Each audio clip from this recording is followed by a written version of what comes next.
Жәнібектің Астанада арнайы техника тізгіндегеніне 10 жыл. Өз ісінің маманы болған ол, бала күнімнен жүргізуші болуды армандадым дейді. Таңмен таласа басталар жұмыстың қызығы мен шыжығы жайлы сұрап білдік. 2014-тен бастап жұмыс істеймін бұл салада. Содан бері енді машақаты, енді бұл жұмыс көбісі осы біздің кедергі келтіретін жүргізушілер ғой, қалалық жүргізушілері көбінесе кедергі жасап, түсініспеушілік болып жатады. Енді бұл біздің жұмыс болғасын, біз жұмыс істейміз, олар соны көп түсіне бермейтіндері бар арасында. Бала кезден армандаған жүргізушілік қой, содан осы салаға келдік, армандап. Байқағандарыңыздай біздің түсірілімнің бүгінгі бағыты еңбек адамдары мен бас қаланың тазалық жұмыстарына арналады.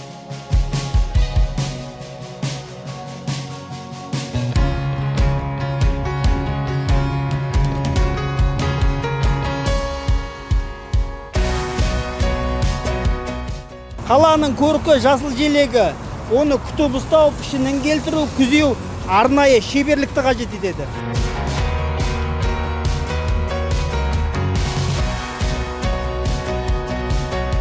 Қала тазалығын қамтамасыз етуге еңбек күші мен техникалар сақадай сай дейді Данияр Дастанұлы. Бізде қазір 190-ға жуық арнайы техника бар, және 600-ге жуық арнайы көше тазалайтын жұмысшы кісілер бар. Сарыарқа ауданы бойынша бізде қазіргі таңда 19 мердігерлік ұйым жұмыс жасайды. Олар 2 мезгілде жұмыс жасайды, күндізгі және түнгі мезгілде. Күндізгі мезгілде бізде таңғы 6-дан 4-ке дейін жұмыс жасайды, және екінші ауысым ол бізде 5-тен таңғы сағат 4-ке дейін жұмыс жасайды.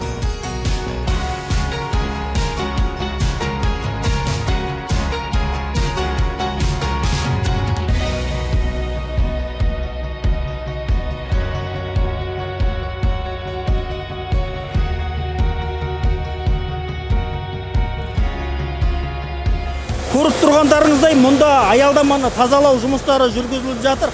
Қала тұрғындары мен қала қонақтарынан сұрайтынымыз тазалық талаптарын сақтасаңыздар екен. Өйткені жұмысшылардың еңбегі расымен бағалауға тұрарлық.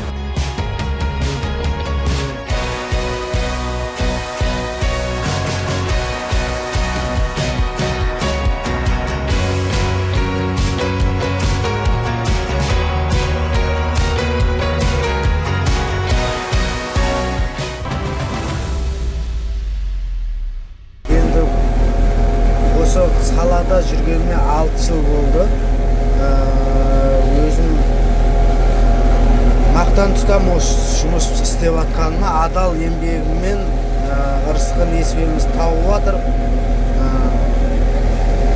Бастысы қала таза болсын, таза ұстайық қаланы. Жазғы уақытта несімен сала күрделі? Байқап отырмын, кабинаның іші тым ыстық екен. Қиындық тудыра ма жұмыс барысында?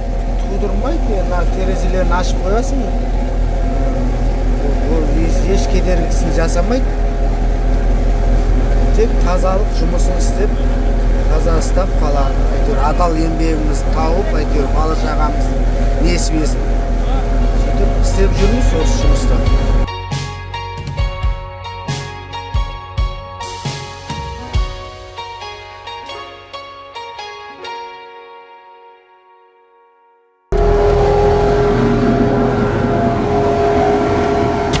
Достар, түсірілім барысындағы азғантай ғана уақыттың ішінде жұмыстың күрделілігінен бөлек кабинаның ішінің ыстығында сезініп үлгердік. Жұмысшылардың еңбегі туралы не айтасыз? Енді жұмысшылар күні-түні жұмыс істеп жатады. Қайда қарамасаң да бәр жерде сол осы жігіттер, әйелдер жүгіріп жердің бәрін тазалап, тазартып жүреді. Көше таза. Тазалығы жөнде жақсы, өте жақсы. Тазалық қызметін атқарушы жұмысшылардың жұмысына көңіліңіз тола ма? Конечно. Мен постоянно көрем, каждый раз алдымнан шығады, олар тазартып жатқан еңбектерімен.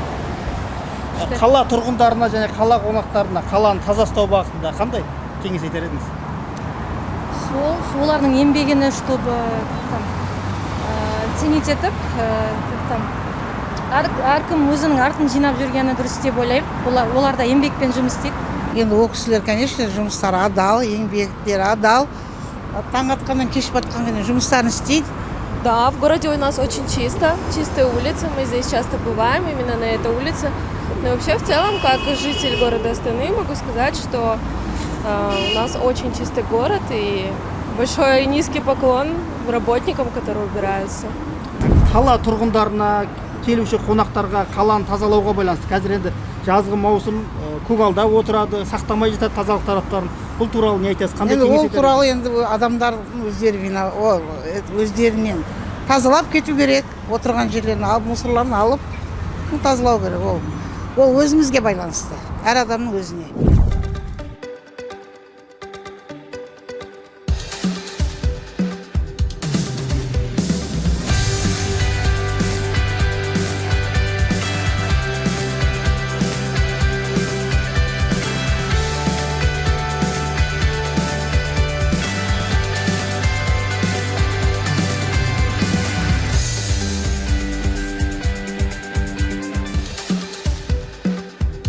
Тазалық табалдырықтан басталады. Қала тазалығы еңбек жасағынан бөлек әуелі сана тазалығына тікелей байланысты.